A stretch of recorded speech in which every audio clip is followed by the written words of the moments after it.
Okay, so in this lecture we'll cover the different equations that are needed to solve problems in this chapter with the gas law. So we'll look at the different gas law equations.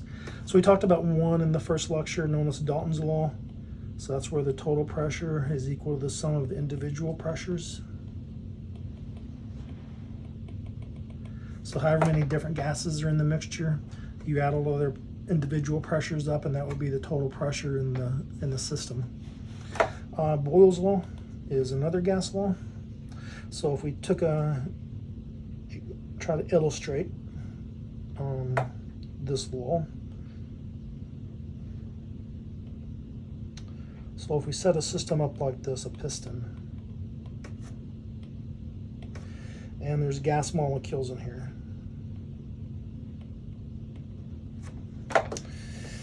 And so what keeps the piston from falling all the way to the bottom? And that would be the gases, right? The gas exerts pressure. How does a gas exert pressure? Because the gas molecules are moving.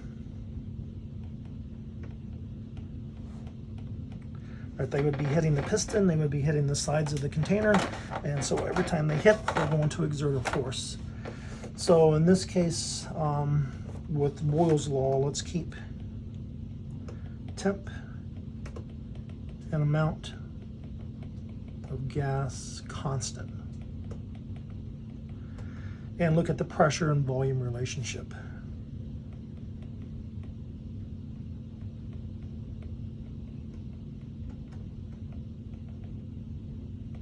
So how does volume change with pressure? So if you took this and then added, for example, so right now there is a downward force, right? There is a pressure, downward force already from gravity. And so now let's say you added a 25 kilogram weight.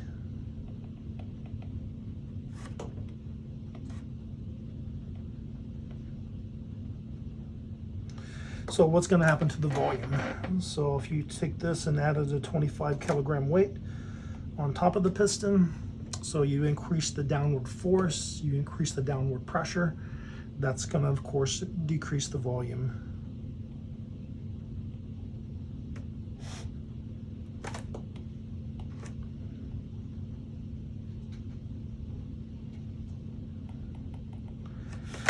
Okay, so basically as pressure goes up, volume is going to go down. So pressure and volume are inversely proportional to each other. So that's what's known as Boyles Law. Or in equation form, P1 V1 equals P2 V2. Right, if pressure gets bigger, then volume's got to get smaller in order for the left to stay equal to the right. So that's the second main equation. So the first equation to know is Dalton's law, partial pressure. Second is Boyles law. And then Charles's law. So in this case, keep pressure and amount of gas constant, and then ask the question, how does volume change with the temperature of the gas? Okay, so if we set up a similar experiment, I had a piston,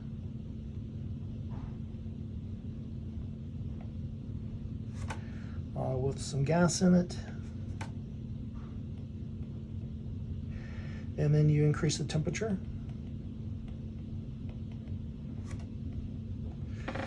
So what would you expect to happen to the volume? So is the volume going to stay the same, or is it going to increase or decrease? And the answer is it's going to increase.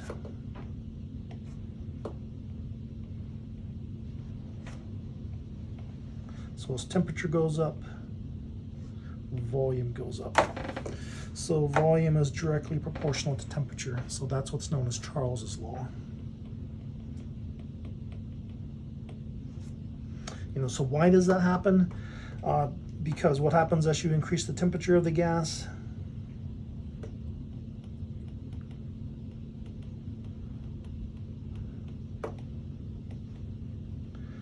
because as temperature goes up, then gas molecules move faster.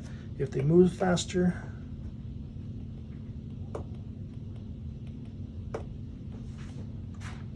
then they're going to exert more force and they're going to drive the piston up.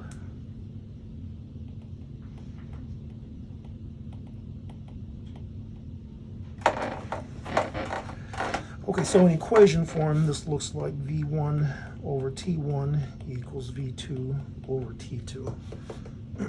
And what's key to this equation is you have to remember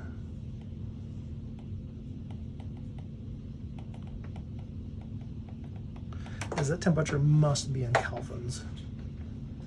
So some of the problems in this chapter are really simple to solve, like Boyles Law. You would be given like P1, V1, and P2 and asked to solve for V2. So there's four unknowns there. You're given 3 of them, solve for the 4th one. Or same with Charles's law. There's 4 unknowns there, V1, T1, V2, T2. You would be given 3 of them and just solve for the 4th one. Or the same thing with Dalton's law. If you're given PA, PB, PC, and there's only 3 gases in the mixture, calculate the total pressure. So just add up all of the individual pressures. So some of the calculations in this chapter are really, really easy. Okay, so Avogadro's law basically says that an ideal gas, and that's key, what is an ideal gas? What does that mean? At STP, standard temperature and pressure, what does that mean? That means 0 degrees Celsius in 1 atmosphere. So an ideal gas occupies 22.41 liters. Okay, so some gases are more ideal than others. And so we can understand this in the context of intermolecular forces that we talked about in the previous chapter. So if we take 3 gases, for example, take helium, CO2, and NH3, which would you expect to have the weakest intermolecular forces of attraction? Which would you expect to have the strongest intermolecular forces of attraction? Okay, so let's just take each of these gases. So if you take NH3, how would 2 NH3 molecules be attracted to each other? Well, if you remember from the previous chapters, so hydrogen's partial positive, nitrogen's partial negative, and so 2 NH3 molecules would be attracted to each other because partial positive hydrogen will be attracted to partial positive hydrogen will be attracted to partial negative hydrogen. What is that attraction called?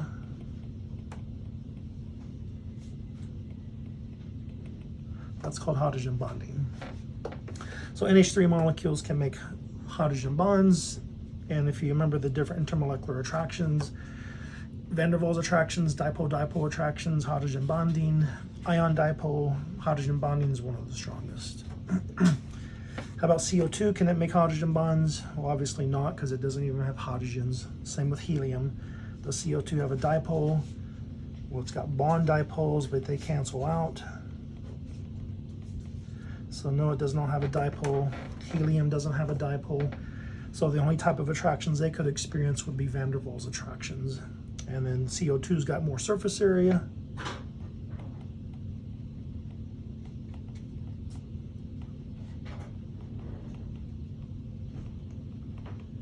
So it's going to have stronger van der Waals attractions than helium. So in terms of which is more ideal, well, the more ideal gas is going to be the one that has the weakest intermolecular attractions. And if gas molecules tend to be attracted to each other, if they're kind of sticky, then they're not going to exhibit ideal gas behavior. So helium is the most ideal. NH3 would be the least ideal of these gases. And so this is reflected in Avogadro's law. If you looked at the volume of 1 mole of each of these occupies at the same temperature, helium occupies 22.40 liters, so almost perfect. 1 mole of CO2 only occupies a volume of 22.29 liters, and 1 mole of NH3 only occupies a volume of 22.09 liters. So that might be one thing you're asked to do, is I gave you 2 or 3 gases and just ask you which one would you expect to be more ideal, and that's going to be the gas that has the weakest intermolecular attractions.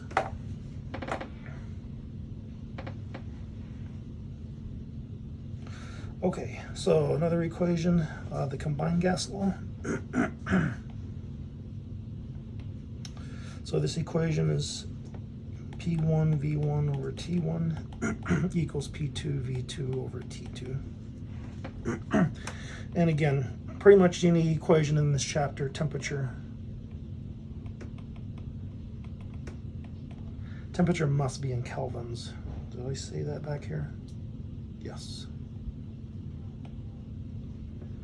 So pretty much all of the equations in this chapter, probably all of the equations, temperature must be in Kelvin. So if it's given to you in Celsius, you must convert to Kelvin or you're going to get the answer wrong. Okay, so if you notice with this equation, if temperature is constant,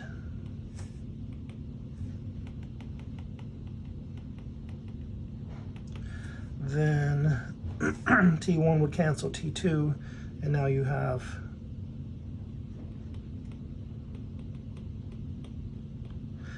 Boyles Law. P1 V1 equals P2 V2.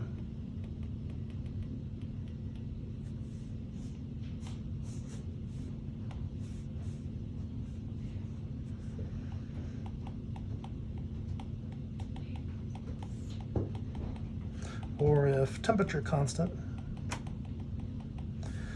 no, not temperature. If pressure is constant,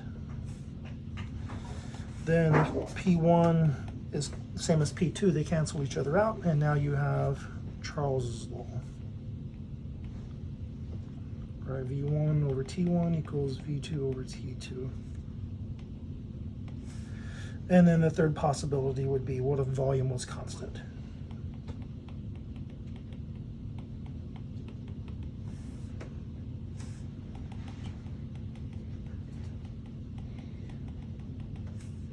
So volume is constant, V1 equals V2. They would cancel each other out.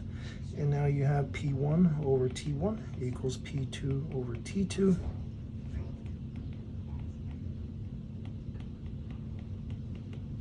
And that's what's known as Guy-Lussac's law. So that's another equation to know how to use in this chapter.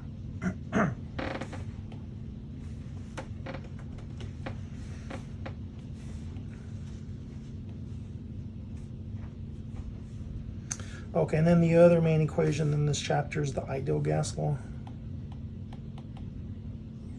Oh, sorry. Where nothing has to be constant. So that's the equation, PV equals nRT. So in this equation, so T is temperature, of course. R is what's known as the ideal gas constant. Has a value of 0.0821 liters atmosphere per mole Kelvin.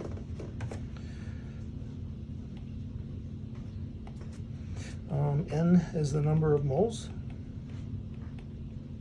The number of moles of gas. P is pressure. MV is volume. And it's probably obvious, but I wanted to make the point so that we could go through what does the different units have to be for each of these. So what does the unit of pressure have to be? Well, pressure has to be in, if you notice in the equation, ideal gas constant, pressure is in atmosphere, so pressure has to be in atmosphere. And in the ideal gas constant, you see liters, so volume has to be in liters. And you see kelvins, so temperature has to be in Kelvin, otherwise your units don't work out.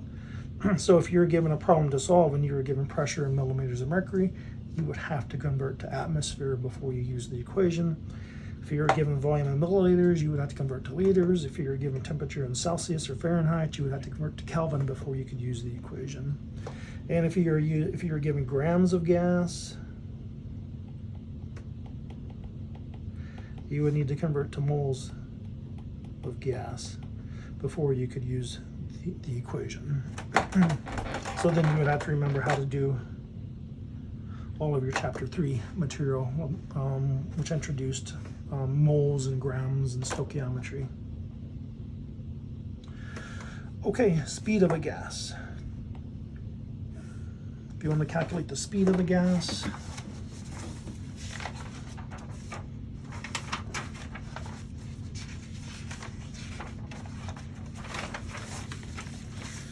then your equation, so speed is for some reason given the symbol mu, so mu is equal to the square root of 3RT over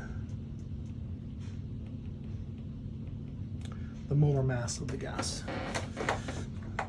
So R is the ideal gas constant as well, but in this equation it's got different units.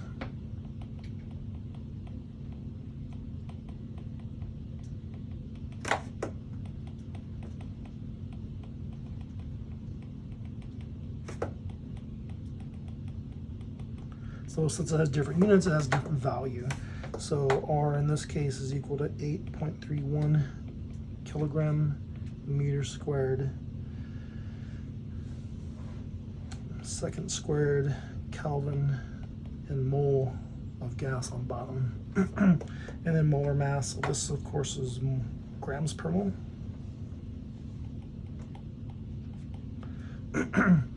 So since R is in kilograms and molar mass is in grams, you would have to convert grams to kilograms or kilograms to grams to use that equation. And then temperature, so temperature here is in Kelvin and R, so temperature here must be in kelvins in order to use that equation.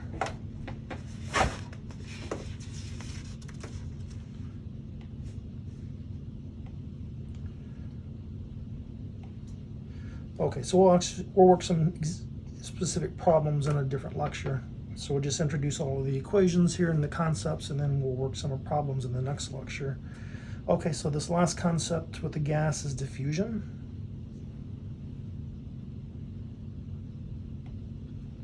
So what is diffusion? So if we took an example, so if we had if we had a container that's got a mixture of gases. So the red gas, let's say that represents neon gas, which has a molar mass of 20.18 grams per mole, and the blue dots represent nitrogen gas, which has a molar mass of 28 grams per mole. So if these were in a container that were closed and then you open the container up, then what's going to happen is the gas molecules are going to start escaping, right?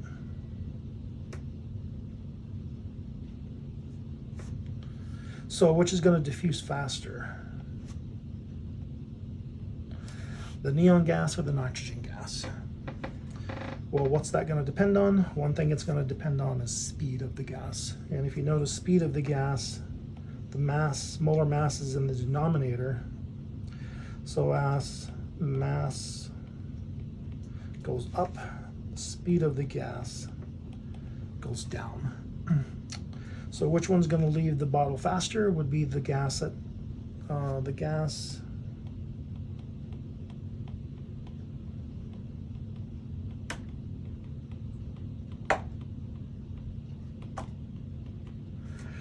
gas with lower molar mass is going to be moving faster.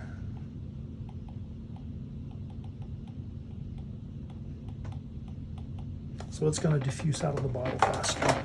So since neon gas has a lower molar mass,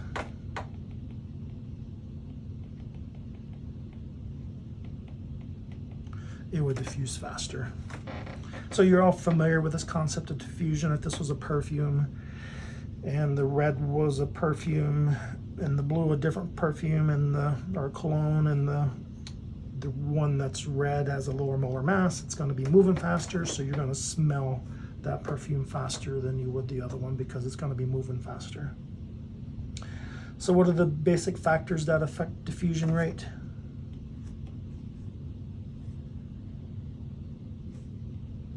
Well, one is temperature. As we see in this equation for speed, temperature is in the numerator, so as temperature goes up,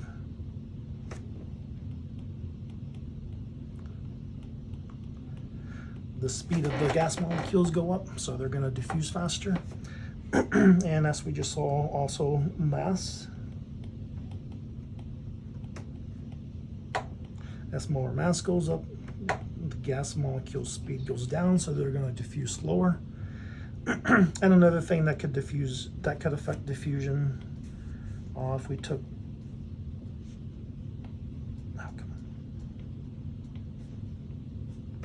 if we had this set up, for example. So we got the same gas molecules in two different containers, and then we open the top.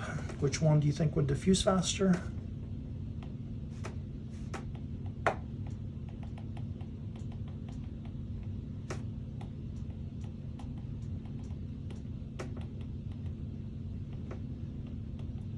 Well, it's going to diffuse from the one on the right faster. Why?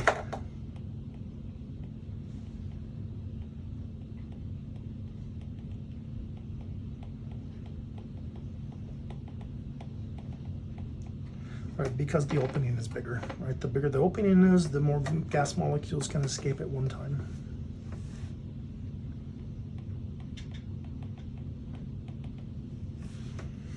Okay, so that's your basic equations in this chapter, and you basically just have to know how to use those equations, and we'll work some problems in the next video to illustrate how to use these different equations.